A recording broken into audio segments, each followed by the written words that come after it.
Get out of here, boy. The words explode across the crowded terminal, slicing through the hum of rolling suitcases and chatter. A pilot, uniform pressed and badge gleaming, glares down at a young black man who had only asked for directions. Marcus Carter freezes. His voice is calm, almost pleading. "Sir, I just wanted to know which gate—" "Don't play games with me," the pilot spits, eyes narrowing. "You people always cause trouble." Heads turn. A hush settles. Travelers shift uncomfortably in their seats. No one steps forward. No one dares to. Marcus swallows hard. He's been here before in different forms. A teacher who doubted his answers. A boss who overlooked his work. But never this public. Never this raw. His mother's voice echoes in his mind from that morning's call. "Make me proud today." And yet, here he stands, being stripped of dignity for daring to exist. The pilot's words hang heavy in the air, daring Marcus to answer back. But before he can, something far worse comes. A crack tears through the silence. The pilot's hand connects with Marcus's cheek, snapping his head to the side. Gasps ripple through the crowd like thunder.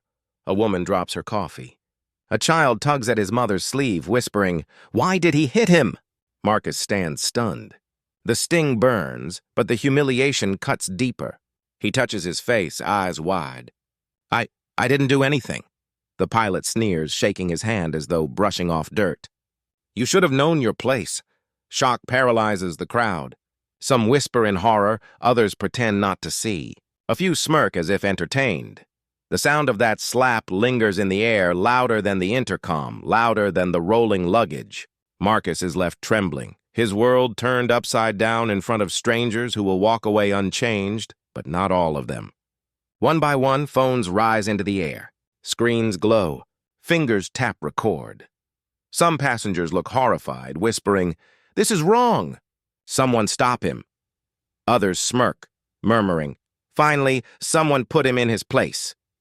Marcus can feel every lens aimed at him, every angle capturing his shame. He's no longer a man, just content. He scans the faces, pity in some, amusement in others.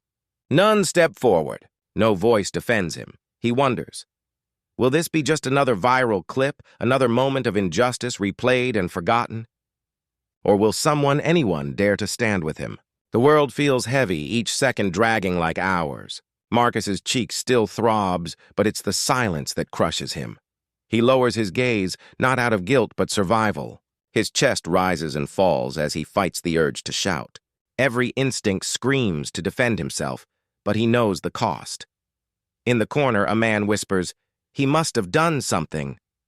Another shrugs. "Best not get involved." Marcus's throat tightens. His tie feels like a noose, his pride shredded before strangers. He thinks of his mother again. How could he ever explain this?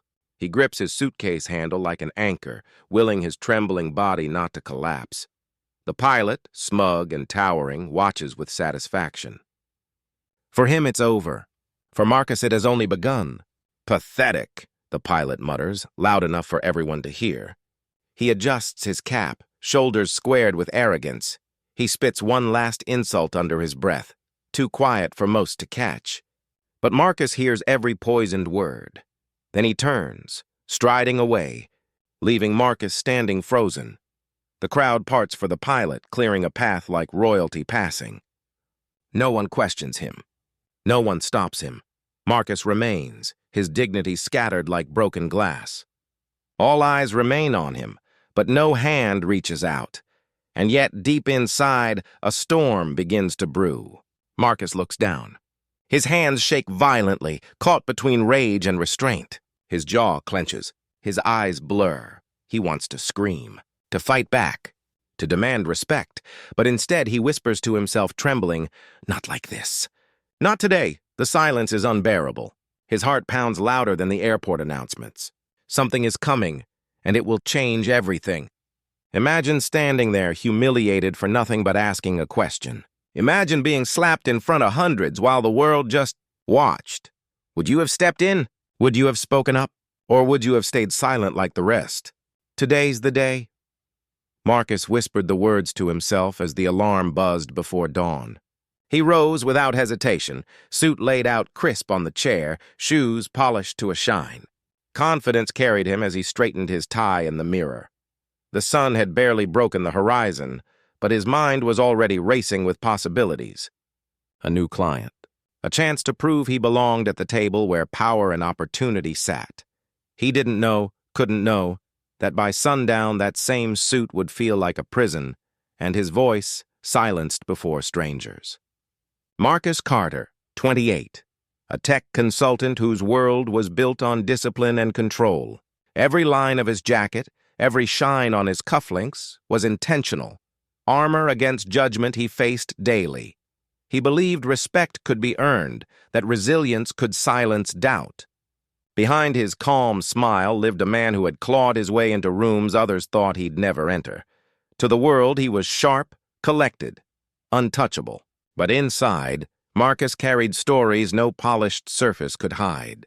Growing up, Marcus learned the quiet sting of racism before he could spell the word. Teachers who praised the same answers from others but questioned his. Store clerks who followed him through aisles.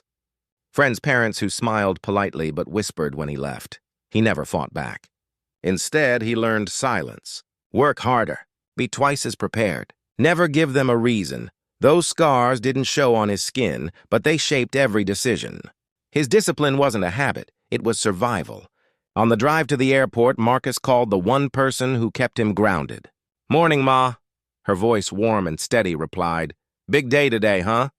"Yeah," he said, smiling into the steering wheel. "This is it, Ma, the deal I've been waiting for. I just want to make you proud. You already have, baby. But today, go show them who you are." Her words filled him with fire. He believed this day would mark the beginning of something greater. He never imagined how it would end. The memory of her encouragement still echoed in Marcus's ears when reality struck, literally. Back in the terminal, his cheek stung, the echo of the slap reminding him that no suit, no title, no discipline could shield him from prejudice. All that hope from the morning, crushed in an instant. And yet, the silence of the crowd wasn't the end. It was only the beginning. The line at security moved slow, but Marcus felt it instantly, eyes cutting through him like blades. The pilot, tall and uniformed, stood off to the side. His stare wasn't casual. It carried weight. Disdain. A silent question. "What are you doing here?" Marcus shifted his bag on his shoulder, trying to ignore it. But the glare didn't break. It lingered. Long enough to burn. "Why is he looking at me like that?" Marcus whispered under his breath, but no answer came. Just a silence heavy with suspicion, the kind you can feel even when no words are spoken. He told himself to stay calm. But something about that look warned him. This day was about to turn. At the gate, the line moved forward. A young couple approached the desk, and the agent's face lit up with warmth. "Welcome aboard. Enjoy your flight?" Her tone sparkled, but when Marcus stepped up, her eyes dimmed. No smile, no greeting, just a robotic scan of his boarding pass as though he wasn't there. He waited for the same courtesy, but it never came. She turned her head instantly, already beaming at the next passenger. Marcus's jaw tightened. Invisible again, respected in silence, erased in presence. It wasn't new, but each slight cut deeper than the last, and deep down, he knew it wouldn't stop here. "Boarding pass, sir." The flight attendant's tone was flat. Marcus handed it over, expecting the usual scan, but she didn't just glance. She studied it, flipped it, checked it again, as if searching for something wrong. "Is there a problem?" Marcus asked, keeping his voice steady. Her eyes flickered up, cold. "Just making sure." She handed it back slowly, fingers lingering too long, suspicion dripping from every second. Marcus stepped aside, heat crawling up his neck. He'd watched others breeze through. No questions, no hesitation. Just him, checked twice, trusted never. A familiar ache rose in his chest. This wasn't security. This was judgment. It didn't happen all at once. It never did. A glance here, saw a whisper there. The subtle shift in tone when he asked for help. The pause before a stranger answered, individually small. Together, crushing. Every moment stacked on his shoulders like bricks, slow, steady. unbearable. By the time Marcus reached his seat, it felt as though the plane itself was closing in around him. He breathed deep, telling himself to stay composed. But inside, his patience was wearing thin. Years of endurance met with the same story replayed again and again. And this time, he wasn't sure silence would save him. After the slap, the terminal still rang with shock. But not all gasps carried sympathy. Somewhere behind him, a voice slithered through the air. He probably deserved it. The words cut deeper than the strike. Marcus froze. Did they really believe that? That his very presence justified violence? No one corrected it. No one spoke against it.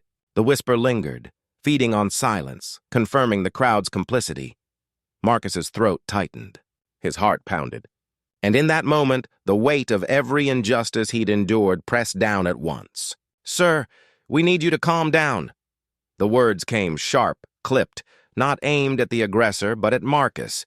Two crew members edged closer, arms folded, expressions stern. To them, he was the problem now, the disturbance, the threat. Marcus's hands trembled, not with guilt, but with rage. He hadn't raised his voice. He hadn't lifted a hand. Still, they closed in like hunters, forcing him into a corner he never created. And as the circle around him tightened, one thought echoed in his mind. This isn't over. "Security! This man threatened me!" The pilot's voice cut through the terminal like a siren. His finger shot toward Marcus, his face twisted in mock fear. The crowd gasped. Heads turned. Suddenly, the story wasn't about a slap, it was about a supposed threat. Marcus froze. His heart thundered in his chest. He hadn't raised his voice, hadn't moved an inch. Yet here was a man in uniform, respected, trusted, lying. Passengers shifted uncomfortably. Some glanced at Marcus with doubt, others with disgust. The weight of the accusation hung heavy in the air. "Sir, please step aside," a security officer barked, already moving toward him. Marcus tried to speak, but the lie spread faster than truth. The pilot's words had poisoned the air, and silence pressed in around him. "I didn't threaten him. I just asked for directions." Marcus's voice cracked as he spoke, desperate to cut through the noise. But the crowd's eyes didn't soften. Some crossed their arms. Others whispered. A few shook their heads as if to say, "Here we go again." The pilot clutched his chest dramatically. "You see? Aggressive." Marcus turned to the officers. "Please check the cameras. Someone must have seen." His words stumbled, trembled, lost their power. In that moment, he realized the truth. Sometimes it doesn't matter how calm you stay. Injustice doesn't listen, it only performs. He raised his voice at me. "He scared us." He refused to follow instructions. The flight crew piled on, one after another. Each lie stacked neatly on the next until the story they painted bore no resemblance to reality. Marcus's stomach twisted. He looked around desperately. Someone had to say something, had to see through the performance. But silence reigned. Every false word felt like a nail sealing his fate. The pilot smirked subtly, knowing authority bent in his favor. Marcus whispered under his breath, "How many lies does it take before the truth disappears?" But no one answered. "Turn around. Hands behind your back." The command hit harder than the slap. Cold metal bit into Marcus's wrists as security cuffed him right there in the middle of the terminal. "No, please, wait!" His voice broke, but mercy never came. They dragged him across the polished floor. Luggage wheels rattling in the distance, passengers pulling out phones, some horrified. Some entertained, one man even clapped. A woman muttered, "Finally, someone's putting him in his place." Marcus's head hung low. Not from guilt, but from the unbearable weight of humiliation. In that moment, it wasn't just his freedom stripped. It was his dignity shredded before a silent crowd. As Marcus was pulled away, the crowd fractured. Some passengers muttered agreement with the pilot, repeating his lies as if they were gospel. Others whispered uneasily, shifting in their seats, guilt flickering in their eyes. They knew something was wrong, but fear chained their voices. And then her. A young woman no older than 25, phone in hand, recording everything. Her grip shook, but her resolve didn't. She leaned toward a fellow passenger and whispered, "The truth has to be seen." Marcus's chest heaved, each breath sharp against the cuffs. His mind raced, flashing through every sacrifice he'd made, every late night, every silence he swallowed, every battle he fought, just to be seen as equal. Is this what I worked so hard for? The thought screamed in his head. All those years of discipline, respect, resilience, reduced to a spectacle. He had believed that dignity could shield him, that hard work could silence doubt. But here he was, dragged like a criminal, his worth erased in seconds. And for the first time he wondered if silence had only ever made him easier to destroy. Then, hope. The young woman stepped forward, voice trembling but loud enough to cut through the chaos. I got it all on video. For the first time, the lie trembled. Imagine standing there, watching someone punished for something they never did. Would you step in? Or would you stay silent, like most of that crowd? I caught it on camera. The young woman's voice shattered the tension. All eyes snapped toward her as she lifted her phone high, trembling but firm. On the screen, the truth. The slap, clear, raw, undeniable. Gasps rippled through the terminal. A silence heavier than chains settled over the crowd. For the first time, the lie had competition, and it was winning. The pilot's face was drained of color. His mouth opened, then closed, struggling for words that no longer held weight. Marcus, still cuffed, turned his head. His eyes locked on the screen, the very proof that could cut through layers of prejudice and deceit. The young woman's voice rose, steadier now. He never threatened anyone. He asked for help, and this is how he was treated. The crowd shifted uneasily. Whispers sparked like embers, spreading fast.